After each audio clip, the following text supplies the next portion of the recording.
여러분, 요즘 기업들의 줄도산 이야기가 너무 자주 나오죠.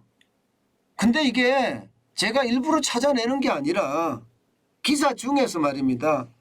가장 많이 본 기사들을 쭉 찾아보면 전부 다 줄도산 한다는 이야기가 진짜 많습니다. 제가 여러분들에게 예측을 했잖아요. 자영업자 다음에 기업들이 망할 거다. 자영업자는 2년 1개월 동안에 문재인 정부의 통제 방역이 빚으로 돌려막는데 급급했다. 이게 장사가 안 되기 때문에 결국 2년 1개월 후에 경기가 좋아지면 거리두기를 해제하고 경기가 좋아지면 자영업자가 살아날 수 있지만 경기가 나빠지면 줄줄이 무너진다고 말씀을 드렸어요. 현실화되는 겁니다. 아마 앞으로도 더 많은 자영업자들이 고난을 겪을 겁니다. 최저임금에 물가 상승에 게다가 경기 침체까지 3중고 4중고에 빠졌거든요. 자영업자들이 이러면요. 실물경제가 무너진다는 거잖아요. 실물경제가 무너지면 이제 다음 차례는 기업이에요. 그나마 기업들은 자금력이 있어서 자영업자보다는 많이 버틸 수는 있습니다. 그렇지만 지금 통제방역에 3년차 되는 지금에 오니까 이제 자영업자들도 많이 무너지고 소기업도 무너지고 중소기업도 무너지고 이제 중견기업들까지 무너지려는 그런 상황이 점점 커지고 있습니다. 여러분, 지방건설사 무너진다는 이야기 그러면서 말입니다. 제가 증권사나 저축은행이나 캐피탈사로 확장될 거라고도 말씀을 드렸는데요. 이번에는요. 이게 우유업체들이 장난이 아니라는 거예요. 푸르밀이라는 범롯데 계열의 회사가 사업 종료를 갑자기 알린 것. 저는 이거는 잘못됐다고 봅니다. 그런데 오죽했으면 그렇게 했을까 이런 생각합니다. 물론 제가 사업주를 두둔하고 싶은 생각은 전혀 없습니다. 이것은. 왜냐하면 400명이나 되는 직원이 있었으면 차근차근 직원들을 우선해서 이게 사업 종료를 해가는 게 좋은데 어느 날 갑자기 사업 종료하겠다 떡 붙이면 여러분 직원들은 멘붕에 빠지죠. 그런 차원에서 보면 사업주가 참 잘못했다. 그러나 그 이면에는 이렇게 할 수밖에 없는 상황 그게 몰려있는 것은 아닌가 그런 생각해 보거든요. 그런데 말입니다. 이게 푸르밀만 이런 게 아니에요. 푸르밀만. 여러분 이거 한번 보세요. 이거 한번 보세요. 상반기 남양유업 영업이익입니다.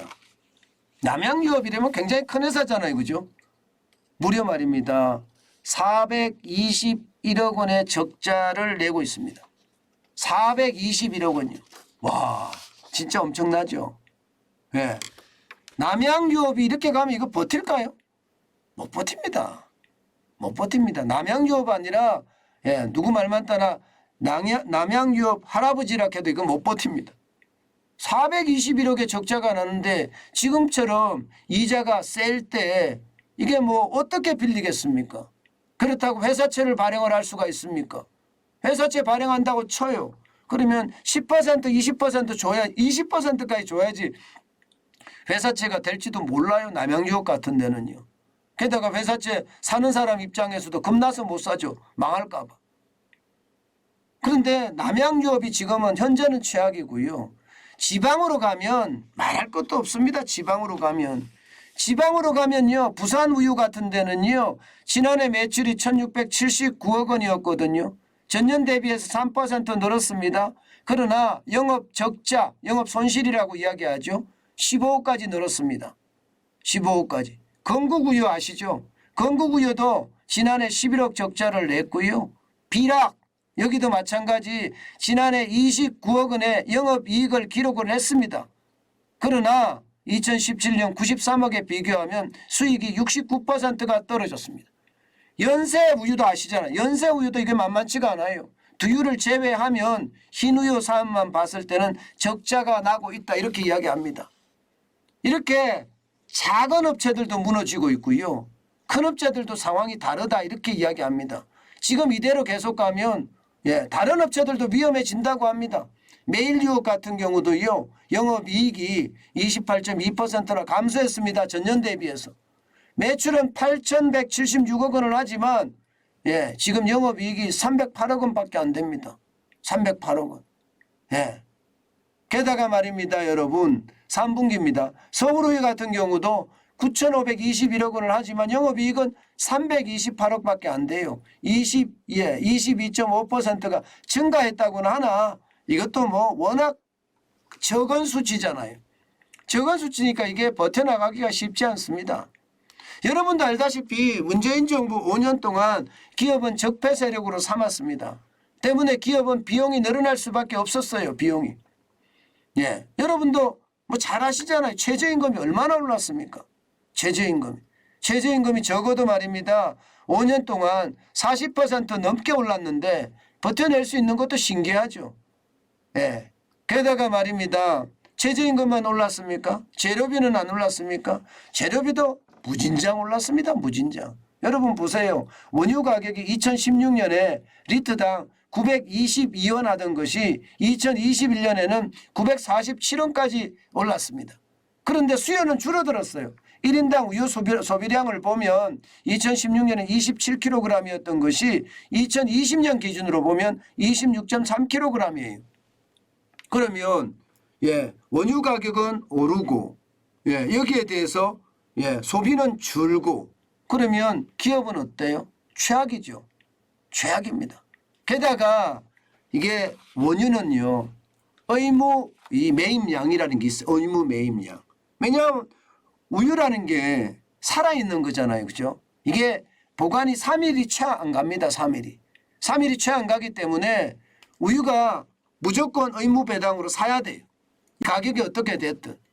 근데 문제는 3일 만에 우유를 해결해야 되는데 우유가 해결이 안 되면 어떻게 됩니까, 여러분? 우유가 해결이 안 되면 분유로 만들거든요. 분유로 만들어서 오랫동안 보관할 수 있으니까 분유로 만드는 게 일반적인데 근래 들어서는요. 분유보다는 OEM 제작을 해주면 OEM 제조를 해주면 더 낫겠다 싶어서 OEM 제조를 계속 해왔습니다. OEM 제조를.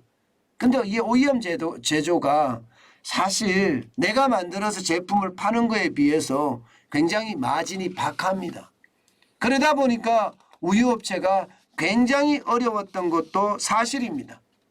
게다가 가격은 가격대로 올라가 인건비는 인건비대로 올라가 비용은 비용대로 올라가 주 52시간제 때문에 만들고 싶어도 제대로 못 만드는 경우도 생겨 그러니 망할 수밖에 없죠. 망할 수밖에. 여러분 영남에 그래도 경북지구의 최고 우유라고 이야기하면 예, 영남우유였습니다. 영남우유. 망했습니다. 50년 업력이 됐는데도 망했어요. 예, 그 정도입니다. 삼양식품에서 운영하는 제주우유 이거 예, 쉽게 말하면 매각했어요. 매각. 그 정도로 나쁜 거예요. 푸르밀도 마찬가지잖아. 2018년부터 적자 매출액은 떨어지고 이게 적은 매출액이 아니거든요. 2018년에 푸르밀이 2,301억 원이니까 적은 매출이 아닙니다. 그런데 적자가 나기 시작하더니 2019년 적자가 더 커졌습니다. 89억 원으로 2020년은 113억 원 늘었고요. 작년에는 124억까지 늘어났습니다. 그러니 계속 버티다가는 안 되겠다. 예, 매출은 떨어지고 있고 그러니 예, 이게 나는 모르겠다. 더 이상 할 수가 없다 하고 만세를 부른 거죠. 그런데 그 만세가 결국은 예, 지금 같은 최악의 상황을 가져왔다. 이렇게 이야기합니다. 문제는 여러분 푸르밀 같은 업체가 앞으로도 더 많이 나올 수밖에 없는 게 현실입니다. 예, 저는 윤석열 대통령이 최대한 빠르게 최저임금 문제, 주 52시간 문제 예, 이거 빨리 준비 예, 기업들에게 해야 되고요. 그렇게 지금 못 버티는 기업들이 많아요.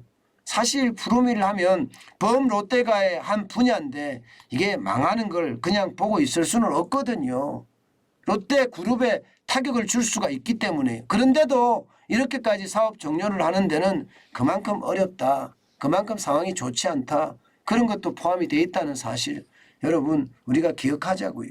사실 기업의 위기가 점점 커지는 거 사실이죠. 자영업자의 위기가 이제는요. 기업의 위기로 점점 커져가고 있죠.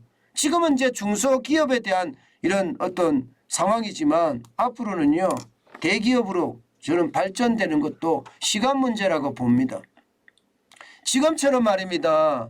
수출이 적자가 계속되고요. 내수가 꼬꾸라치면 와우 저는 대기업도 이제 점점 갈 수 있다고 생각합니다. 아직까지 대기업은 그나마 빛으로 버틸 수 있는 대기업이 많을지 모르지만 계속해서 빛으로 계속 버틸 수 있을까요? 수출이 이렇게 적자가 나는데요. 내수가 아직까지 신통치 않은데요. 내수가 살아나야 되는데 내수가 살아나지도 않거든요. 지갑에 돈이 없으니까 안 쓰니까요. 그러면 이게 이제 중소기업 이렇게 망하지만 중견기업까지 망하고 있잖아요. 대기업도 저는 갈 수 있다고 봅니다. 그게 이제 진짜 위기예요. 진짜 위기. 사실 말입니다. 대출 만기 연장 이거 안 해줬으면요. 소상공인 중소기업 진짜 많이 망했을 거예요. 지금은 그 시한폭탄이 뒤로 밀린 상태인데 그렇다고 이게 해소되는 거냐? 아니에요. 이거 이자만 계속 불어나고요. 나중에 이거 해결하려고 그러면 또 정치적인 타협, 포퓰리즘이 저는 난무할 수밖에 없다고 보는데 어쨌든 상황 참 좋지 않습니다. 지금 현재 실물 경제의 타격으로 점점 이어지는 것. 실물 경제의 타격이 이어지면 이게 자영업자에서 이제 확장되고 있는 거죠. 바닥 경제에서 완전 실물 경제로 확장되고 있는 겁니다. 그러면 이 확장이 어디까지 가느냐예요. 그래서 정부가 제가 늘 말씀드리는 게 국민에게 진실로 말해야 된다. 그렇지 않으면 문재인 정부 5년 동안 망친 경제 다 뒤집어 쓴다. 그 말씀 드렸어요. 그게 현실이 점점 돼가고 있다는 사실 아마 지표에서 확인이 됩니다.